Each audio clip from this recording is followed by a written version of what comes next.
Hi అండి. అందరికీ నమస్తే. వెల్కమ్ బ్యాక్ టు సౌజీ జయరామ్ వ్లాగ్స్. హాయ్ అండి. అందరూ ఎలా ఉన్నారు? ఈరోజైతే ఆఖరి ఆదివారం అండి. మన కూకట్పల్లిలో చితారమ్మ తల్లికి బోనాలు. అమ్మవారికి మేము బోనాలు ఫస్ట్ టైం మా హస్బెండ్ లేకుండా నేను నా పిల్లలే చేసామన్నమాట. కోడిని కోయడం కానీ, అమ్మవారి దర్శనం కానీ అంతా మేము ముగ్గురమే చేసుకున్నాం. మొదటిసారి తను లేకుండా ఇవన్నీ మేము చేసుకోవడం అనమాట. సో ఇంకా అమ్మవారి టెంపుల్ చూడొచ్చు మీరు, ఎంత బాగుందంటే లోపల గర్భగుడిలో అమ్మవారిని కూడా చూపిస్తానండి. అలాగే అక్కడ మొత్తం ఎలా బోనాలు చేస్తున్నారు ఏంటి అనేది చూపిస్తాను. చాలా షార్ట్ అండ్ క్యూట్గా వీడియో చూపిస్తాను, స్కిప్ చేయకుండా చూడండి. ఫస్ట్ టైం ఎవరైనా మన ఛానల్ చూస్తుంటే ప్లీజ్ సబ్స్క్రైబ్ చేయండి, లైక్ చేయండి, షేర్ చేయండి.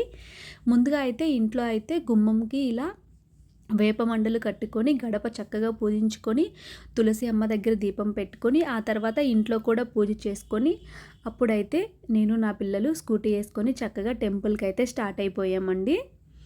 అక్కడికి వెళ్ళిన తర్వాత ఇంకా మేము డైరెక్ట్గా చికెన్ షాప్కి అయితే వెళ్ళామన్నమాట. చికెన్ షాప్కి వెళ్ళి అక్కడ ఒక నాటు కోడిని అయితే తీసుకున్నాము.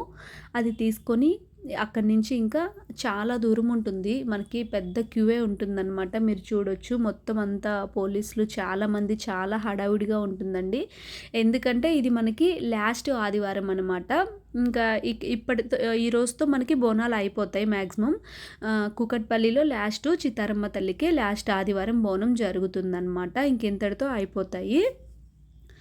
నెక్స్ట్ అమావాస్యతో ఇంకా బోనాలు అయితే అయిపోతాయండి. తర్వాత మనకి శ్రావణ మాసం అయితే వస్తుంది. ఆషాఢంలోనే మనకి బోనాలు అనేవి జరుగుతాయి అన్నమాట. సో చూడొచ్చు టెంపుల్ లోపలికైతే వచ్చామండి మేము ఇప్పుడే. చాలా క్లౌడ్ ఉండే, మేము 10 o'clockకే వచ్చేసామన్నమాట టెంపుల్లోకి. అప్పటికే చాలా క్లౌడ్ ఉంది. ఎంత దూరం క్యూ లైన్లు అయితే బారులు తీరున్నారనమాట బోనాలు ఎత్తుకొని పాపం చాలామంది అమ్మవారి దర్శనం కోసం. మేమైతే చూశారు కదా నాటుకోడిని దీన్ని తీసుకొని వచ్చామండి.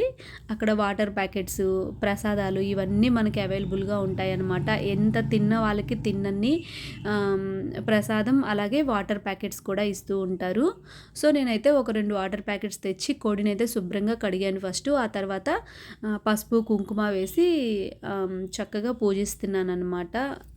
అట్లా చక్కగా పూజించుకొని మనం పూలమాలలు, వేపమండలు ఇలాంటివి కట్టుకొని తీసుకెళ్ళాలన్నమాట అమ్మవారి దగ్గరికి తీసుకెళ్ళేటప్పుడు. సో చూశారు కదా, ఇలా అయితే పసుపు కుంకుమ అలంకరించి ఆ తర్వాత వేపమండ కూడా నేను ఇంట్లో గుమ్మానికి కట్టేటప్పుడే కొంచెం ఉంచుకున్నాను అనమాట. ఇలా కోడికి కూడా మెల్లో కట్టేసి మేము ఆ తర్వాత నేను మా పెద్దబాబు చేతిలో పెట్టి, వాళ్ళ డాడీ లేరు కదా, సో వాళ్ళ డాడీ ఎక్కడికి వెళ్ళారో మీకు చెప్తానండి. తను థాయిలాండ్ వెళ్ళాడనమాట. అవార్డు ఫంక్షన్ బిజినెస్ పని మీద. బ్యాంకాక్ అలాగే థాయిలాండ్లో ఉన్నాడు. 1 week అక్కడే ఉంటాడనమాట. సో అందుకని చెప్పేసి ఈసారి మేము ముగ్గురమే రావాల్సి వచ్చింది. ఎలా అవుతుందో ఏమో అనుకున్నాం, కానీ చాలా పీస్ఫుల్గా చాలా మంచిగా దర్శనమైంది. అన్నీ హ్యాపీగా చేసుకొని ఇంటికైతే వచ్చేసామన్నమాట మేము. సో చూశారు కదండి, అలా ప్రదక్షించేసి వచ్చిన తర్వాత మేము కొబ్బరికాయ అయితే బయటే కొట్టుకొని పోతురాజు దగ్గర దర్శనం చేసుకున్నాము. ఆ తర్వాత అవన్నీ తీసుకెళ్ళి నేను స్కూటీలో పెట్టేసి డిక్కీలో ఇంకా ఆ తర్వాత దర్శనానికి అయితే వెళ్ళామండి హ్యాపీగా. సో చూశారు కదా, లోపలికి వెళ్ళగానే గూస్ బంప్స్ వచ్చాయన్నమాట. అమ్మవారిని చూడొచ్చండి మీరు. చిత్తారమ్మ తల్లి చాలా మహిమగల తల్లి అమ్మవారు, చాలా పవర్ఫుల్ కూడా అండి. ఏ కోరిక కోరినా తీరిపోతుందన్నమాట. ఆంధ్రా నుంచి వచ్చి కూడా నేను ఇక్కడ అమ్మవారికి ఇలా అంటే యాటల్ని కొయ్యడం, కోడిని కొయ్యడం ఇట్లా చేస్తున్నాను అంటే మీరే అనుకోవచ్చు. అమ్మవారు చాలా పవర్ఫుల్. అక్కడి నుంచి మనం బ్యాక్ సైడ్కి వెళ్తే ఇక్కడ అమ్మవారికి ఒడిబియ్యం పోసి చీర సారా అన్నీ పెడుతూ ఉంటారనమాట. ఇంక అక్కడి నుంచి మనం బ్యాక్ నుంచి బయటకైతే వెళ్ళిపోతాం అనమాట. తర్వాత నేను మళ్ళీ అదే చికెన్ షాప్కి వెళ్ళి కోడిని నీట్గా కొట్టించుకొని తర్వాత ఇంటికి వెళ్ళిపోయాను అనమాట. ఇంటికి వెళ్ళిపోయి చక్కగా వండుకొని పిల్లలు నేను అందరం తినేసాము. సో చూడొచ్చు మీరు, బయటకు వస్తే ఇలా ఉంటుందన్నమాట. ఇక్కడ పోతురాజు దగ్గర అందరూ బోనం అనేది సమర్పిస్తారనమాట. అక్కడ బోనం సమర్పించి ఆ తర్వాత అమ్మవారికి లోపలికి వెళ్ళి ఒడిబియ్యం పోసి అమ్మవారిని దర్శనం చేసుకుంటారు.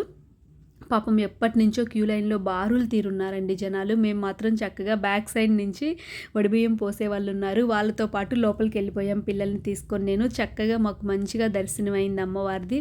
హ్యాపీగా కొంచెం సేపు గుళ్ళో ప్రశాంతంగా అమ్మవారిని ధ్యానించుకుంటూ కూర్చున్నాం కూడా. సో చూశారు కదా, ఇంకా నైట్ అయితే ఫుల్ హంగామా జాతర అయితే జరిగిద్దండి అమ్మవారికి. నేను ఆ జాతర వ్లాగ్ కూడా పెడతాను నెక్స్ట్. వీడియో నచ్చుంటే సబ్స్క్రైబ్ చేయండి, లైక్ చేయండి. Thank you for watching.